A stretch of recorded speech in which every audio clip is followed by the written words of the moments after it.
Bienvenue sur Hospitality On. Nous sommes avec Michael Kilfen, directeur marketing et porte-parole chez Ciblo.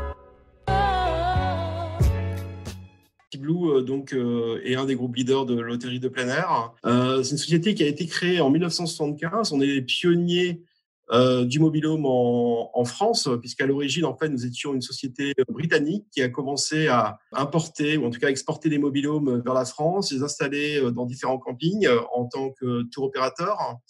Et au début des années 2000, Ciblo est devenu une spin-off en fait de cette société britannique et a commencé à acheter des campings et donc arrêter le tour operating qui était en France et dans d'autres pays d'Europe du Sud pour nous concentrer sur un modèle économique basé sur la vente de mobil-homes à des propriétaires sur nos villages. Donc aujourd'hui, en fait, nous sommes propriétaires de 24 campings, 21 en France et 3 aux Pays-Bas. Et notre modèle économique est hybride, c'est-à-dire que nous vendons des mobil-homes à des propriétaires résidents qui achètent un produit et une prestation de loisirs.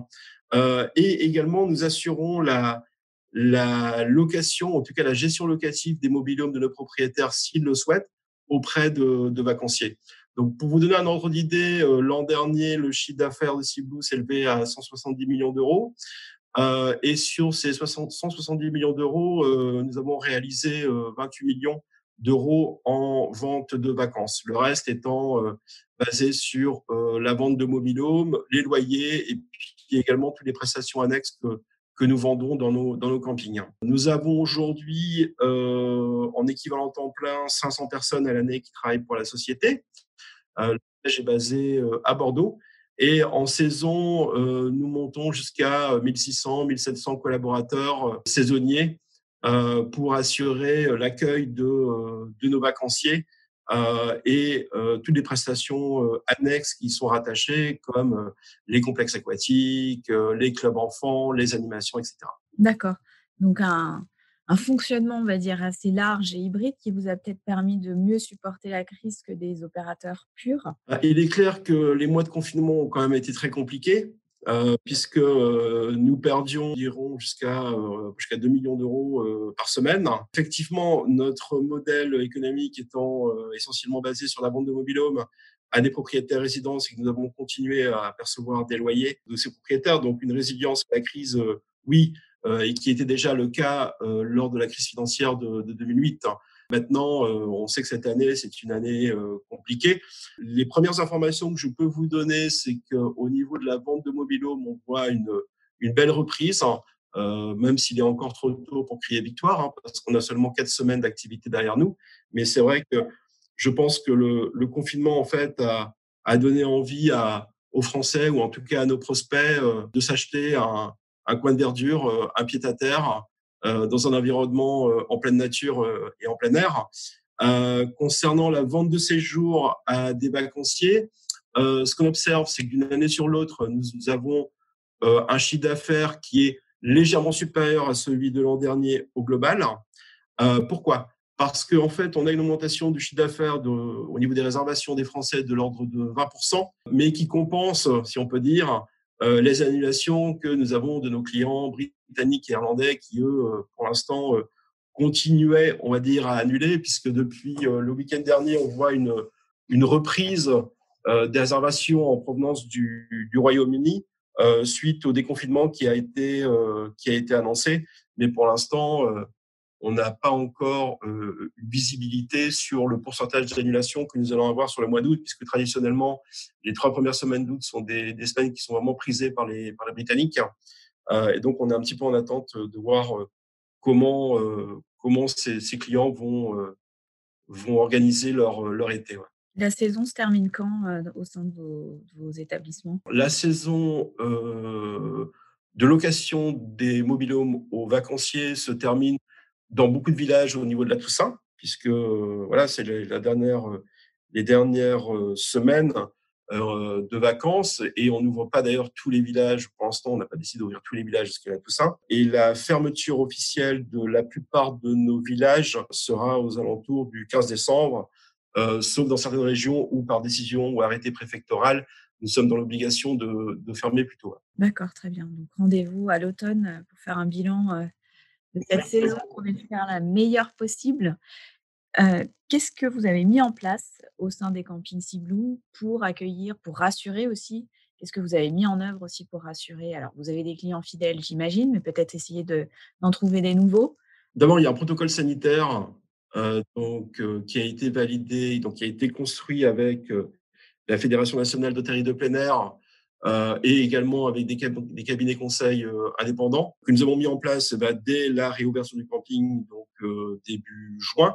Ce protocole sanitaire a évolué puisque le protocole de la FNHPA a été validé par les autorités gouvernementales aux alentours du 20 juin. On a mis beaucoup de choses en place dans les villages. Déjà, l'objectif étant de rassurer nos clients et d'être certains qu'ils passent leur moment de loisir, leurs vacances en toute sécurité. On a créé un protocole, ou en tout cas un axe de communication qui est basé ensemble en toute sécurité et qui reprend en fait les différentes mesures que nous avons pu mettre en place.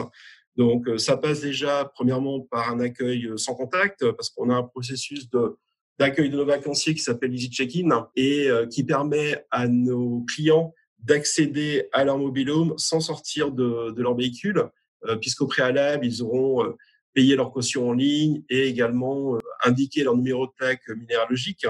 Et le week-end dernier, j'étais au domaine de Soulac, à Soulac-sur-Mer, dans un de nos campings. Et ce qui était vraiment assez incroyable, c'est de voir que nos clients, en fait, ne sortaient pas de leur voiture, arrivaient, on leur remettait leur pochette directement avec le plan du camping. Ils pouvaient télécharger l'application avec également le chemin pour se rendre à leur mobil-home. Et donc, sans vraiment sortir de la voiture, ils pouvaient accéder directement avec leur mobil-home. Le deuxième point, c'est un protocole de désinfection et de nettoyage des mobil-homes qui est renforcé dans l'ensemble des hébergements. Donc, ça passe par une attention renforcée sur ce qu'on appelle les points de contact, donc l'électroménager, les sanitaires, mais également beaucoup de nouveautés au niveau de la literie, puisque en fait, on a équipé l'ensemble de nos mobil-homes de ce qu'on appelle de rénov matelas, ou en tout cas, c'est une couverture imperméable qu'on rajoute en fait sur l'ensemble des matelas et des oreillers, et également d'alaises jetables. Donc encore une fois, pour que nos clients se sentent en sécurité. Et lorsque le personnel d'entretien en fait finit de nettoyer, d'aérer le mobil-home et de le préparer pour les nouveaux vacanciers, on a une petite affichette sur la porte en disant que vous pouvez rentrer dans votre mobil-home vient d'être nettoyé et désinfecté d'une manière optimale. Ensuite, c'est au niveau des prestations. C'est-à-dire que au niveau des piscines, donc on a dans notre secteur ce qu'on appelle la fréquentation maximale instantanée, qui est le nombre de personnes qui peuvent être présentes dans la piscine au même moment. Et donc cette fréquence maximale instantanée, elle est inférieure à celle de l'an dernier par rapport au protocole sanitaire. Donc nous avons mis en place dans certains campings où en cas d'affluence certains roulements au niveau de la piscine, donc avec des sessions d'une heure et demie ou de 2 heures, où au bout de 2 heures, en fait, nous allons faire sortir les gens de la piscine et désinfecter l'ensemble des plages et des transats. Après, je dois vous dire que d'une manière générale, c'est que comme l'ensemble des acteurs de l'industrie, on ne s'attend pas à avoir un taux d'occupation de 100% tout au long de l'été, comme ça a pu être le cas pour les années précédentes. On le voit actuellement, on est sur un taux d'occupation sur la semaine qui a commencé la semaine dernière de l'ordre de 55%. Donc, mathématiquement, nous n'avons pas besoin, je dirais, de réaliser, de mettre en œuvre ces protocoles de fréquentation des piscines. Ensuite, il y a tout ce qui est animation, puisque Sea-Blue est connu pour la qualité de ses animations et le professionnalisme de ses spectacles.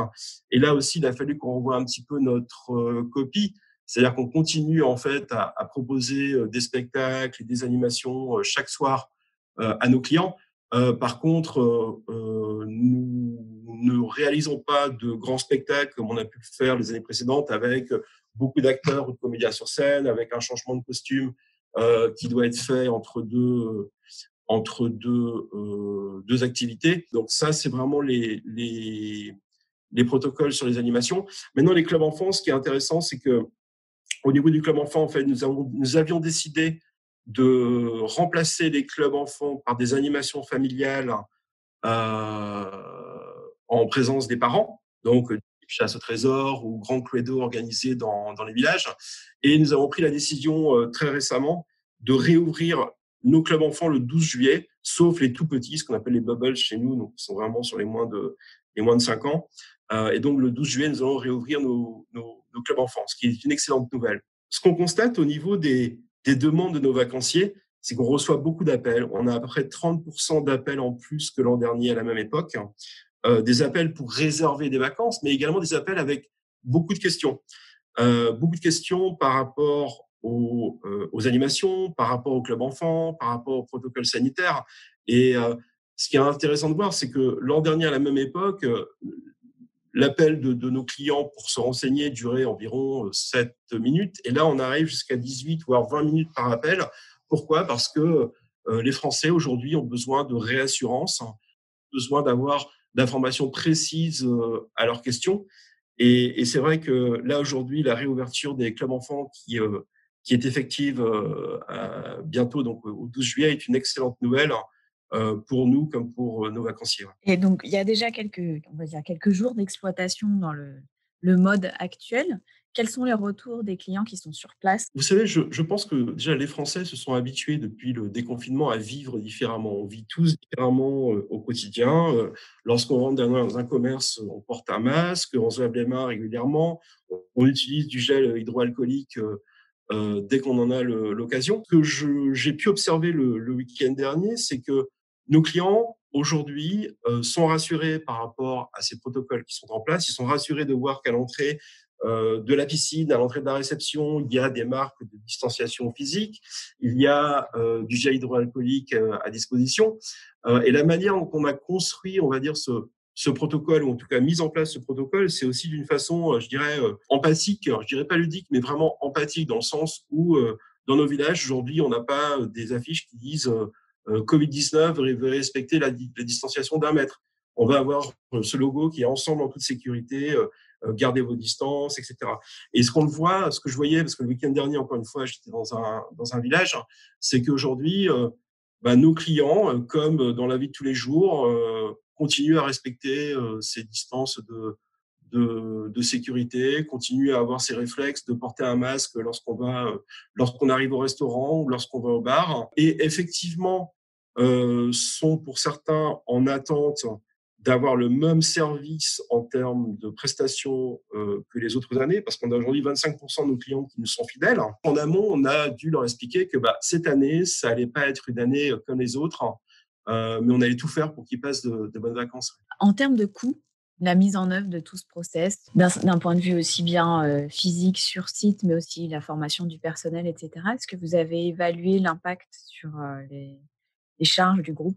Pour l'instant, à l'heure d'aujourd'hui, on estime à environ 300 000 euros de dépenses exceptionnelles, justement, pour la mise en place de ces protocoles, pour la formation des équipes, pour le respect des protocoles sanitaires. Il est encore trop tôt pour tirer un bilan de coût total sur la saison. Par contre, ce que je peux vous dire, c'est que chez Ciblou, la sécurité de nos clients a toujours été une priorité. À ce titre, autour de nos piscines, généralement, on a 2 fois plus de maîtres nageurs sauveteurs que ce qui est demandé par la loi française. On a mis tout en œuvre, de toute façon, quoi qu'il en coûte, pour assurer la sécurité de nos collaborateurs et de nos clients. Et encore une fois, je trouve aujourd'hui, d'après ce que j'ai pu constater moi-même, c'est que ça se passe plutôt pas mal.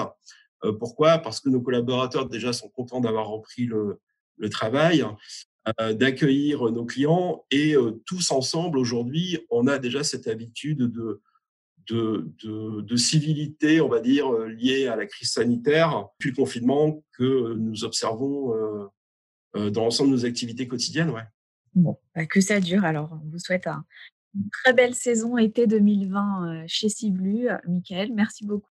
Merci de votre invitation.